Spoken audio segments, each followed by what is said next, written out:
Hello, this is Hope, and you're listening to Covert Castaway. Welcome to my weekly diary of what I learn and how I cope with transitioning to life as a liveaboard cruiser.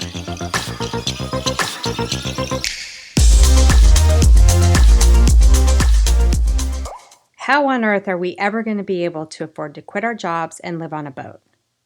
How are we going to be able to afford that boat? Welcome to Covert Castaway. Today I'll share the 6 steps we took in creating a financial strategy where we could connect our sailing dream to cold hard dollars. In the beginning, it seemed impossible as we were facing 4 kids entering college, trying to save for retirement, and the everyday budgeting for a family of 6. But, to my surprise, it could be done, and I'm going to share how we did it in this 2-part series. Growing up without much, financial insecurity has plagued me, and while I can be lavish with gifts for people I love, I tend to be conservative when it comes to my own financial matters.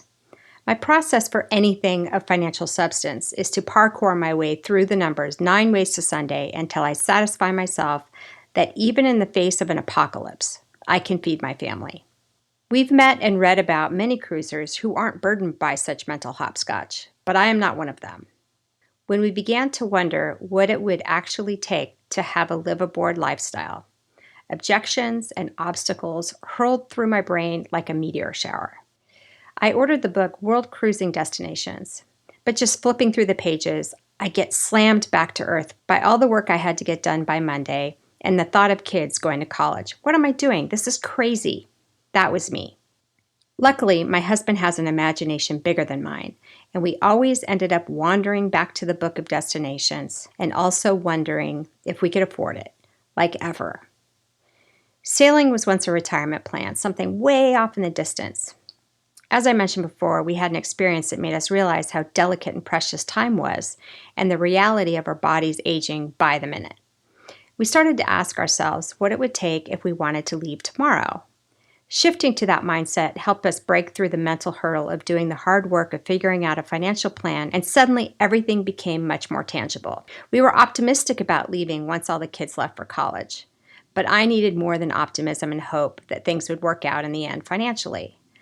I needed to satisfy myself that if the boat sank and we were penniless, there would be some way to rebuild a life that would take us into old age, with some decent healthcare options. So first things first, I had to get serious about a budget. Like most people, I do this usually sometime in late April every year after tax day, when I decide, okay, it's time for us to look at the way we spend our money. But the discipline goes out the window the second summer hits. Okay, now I'm going to cover how we went about developing our financial strategy. So step 1, determine current household spending and pre-live-aboard budget. The first thing I did was set out to map a 10-year budget, 5 years to transition and save, and 5 years living on a boat. At the time I started it, we had 5 years to go with the kids in some form of school, 1 in college, 1 getting ready to enter college, 1 just entering high school, and 1 in middle school. Our children, 2 of his and 2 of mine, were spread out roughly 2 years apart with various forms of financial need. This meant drivers with cars, insurance, college, mortgage, bills, groceries, activities, everything you can imagine. This was a big mental barrier I had to break down in my head because thinking of all of the things we spent money on was just really overwhelming. Some families do household budgets, some don't. Up to that point, we never really did since we managed our own money matters separately as a blended family. He paid his stuff, I paid mine. We took actuals of our fixed expenses and projected those forward, things like mortgage, insurance, taxes, utilities, all that kind of thing. And we added our investment expenses, like money we put into retirement or savings. Then we each documented what we called individual temporary expenses, which included things we could each be paying for a fixed period of time, like college, or if we were going to buy our kids a car or go in on a car with our kids. We also added a section for individual discretionary because it seems I buy more things on my credit card than he does. So there's some self-awareness gained there. What mapping a long-term budget did is it helped us think about how much we would have to save up in order to not work for a period of time and pay all of our bills while we were gone. Initially, we set a target of just a couple years to be on our sailing sabbatical, which eventually evolved in this budget planning process to 5, And now we've even looked at it as a 10-year plan over the course of this process. The second step was estimating the cost to cruise for 5 years. In order to map out the cost of cruising in the second time horizon, you have to do the estimations to determine what it will cost you, of course, to live on a boat. There are 2 phases of this for us. The first phase was general costs. Then we had to go back and do one after we determined what boat we were budgeting for. In the first pass, we did rough estimates. Then we went back later and got more specific based on the type of boat we ended up deciding on. It took quite a bit of time to research the actual cost of living on a boat. There's a lot of conflicting information out there about liveaboard expenses, and it depends on what kind of life you want to live. So we just picked one based on how we live today, what we eat, and what we do in our everyday life, which actually was pretty easy because we're pretty boring. But for this purpose, we just went on our current habits, so as not to pretend to ourselves that we would suddenly change once we got on a boat. There was a lot of information about living and maintenance expenses, but not enough detail for me on what it would take to move onto and operate the boat. So I spent some time tracking this information down. Here's the general buckets we had to consider. Regular living expenses. Things in this category include groceries, entertainment and tours, local transportation, household, personal items, regular medical insurance or out-of-pocket medical expenses, catastrophic medical insurance, gifts or other gear types of things that we would buy along the way, and travel, so flights, hotel, car, things to either get back home or get across continents or whatever it was we were doing. The second bucket was sailing operating expenses. That included things like shipping, marina and moorings, periodic boat storage, customs fees, canal or special passage fees, communications and internet, which was way bigger than I thought it would be, actually, weather services, charts, guides, flags, fuel, diesel, propane, regular boat insurance, and supplemental insurance for, say, when we did passages. Then there was maintenance expenses, and this really depends on the type of boat. Spare parts, oil, haul out, tools, services and repairs, and any special purchases. So step 3, we estimated the cost of the boat. It means you have to kind of decide what kind of boat you want and whether you're buying used or new, cash, finance, or boat as a business. I've covered how we determine the boat in previous podcasts, but the net of it is, to do our budget modeling, I chose to pick the most financially aggressive option. The logic was that if we had picked the hardest one to achieve, at least we would get somewhere within the range of what we wanted to do. For this, I estimated not only the boat, but the options and all the equipment. The scenario was to buy a new catamaran, fully equipped, and try to pay cash. Oy.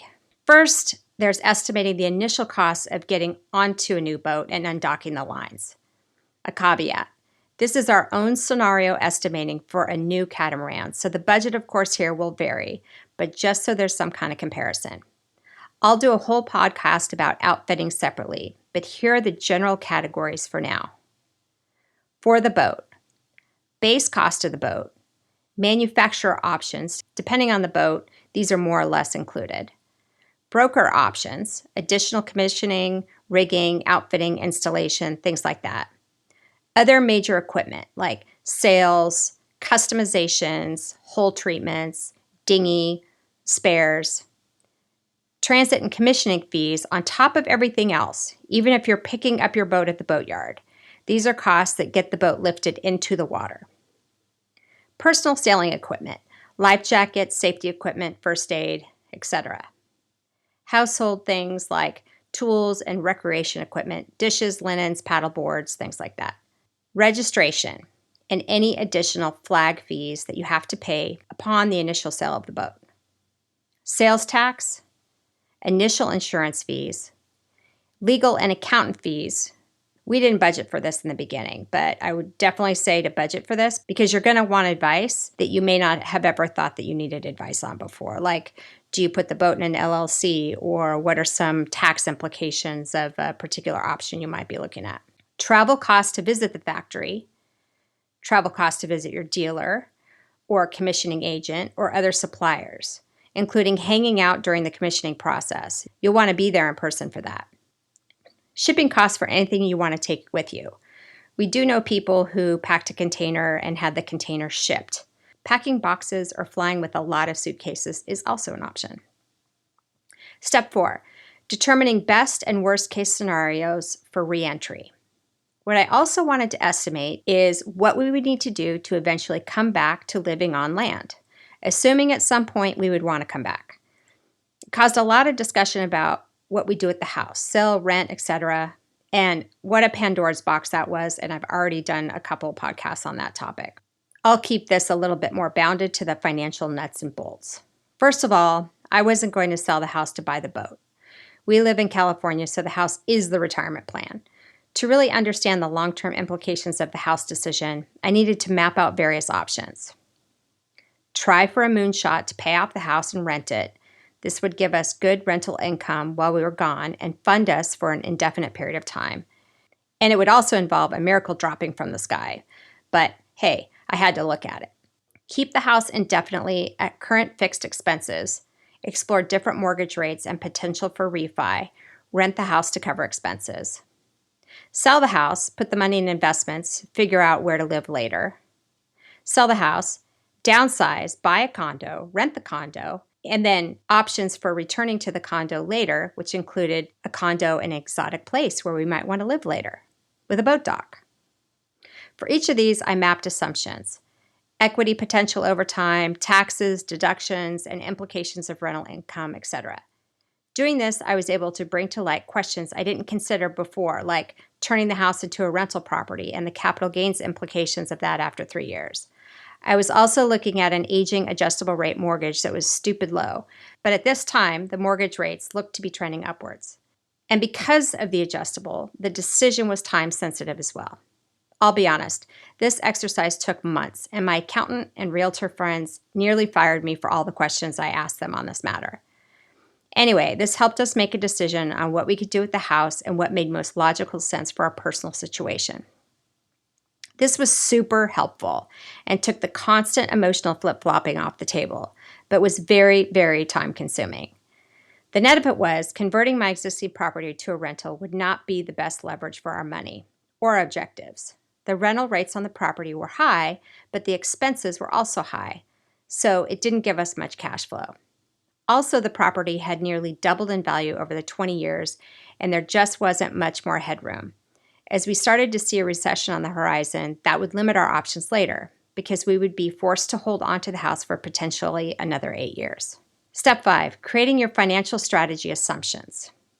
With all this basic information and the discussions my husband and I had had at this part of the process, we could get on the same page about our plan assumptions.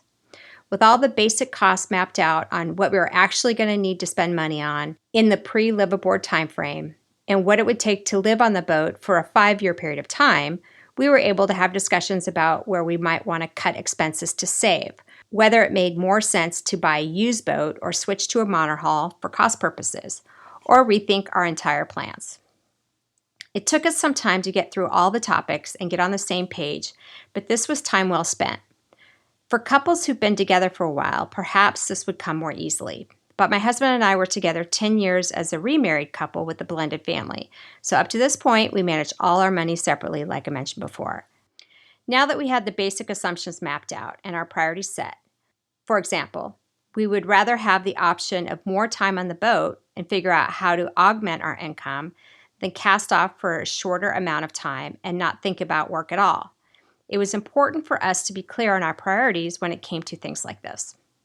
So the lesson up to this point that I learned was, there's definitely a way to consider living on a boat. When I first set out, I didn't even think it was possible at all. And through these 5 first steps, I started to see how it might be possible. Of course, it's always possible to sell everything, buy a boat, and worry about the rest later. But for me, I really needed to know that I wouldn't be moving in with my adult kids 10 years from now so they would take care of me. Did you hear that, kids? You're welcome. Okay, so I've covered what it takes to get the first pass at a financial strategy in this first part of this podcast series. In the next episode, I'll talk about pulling it all together and putting a financial plan into action.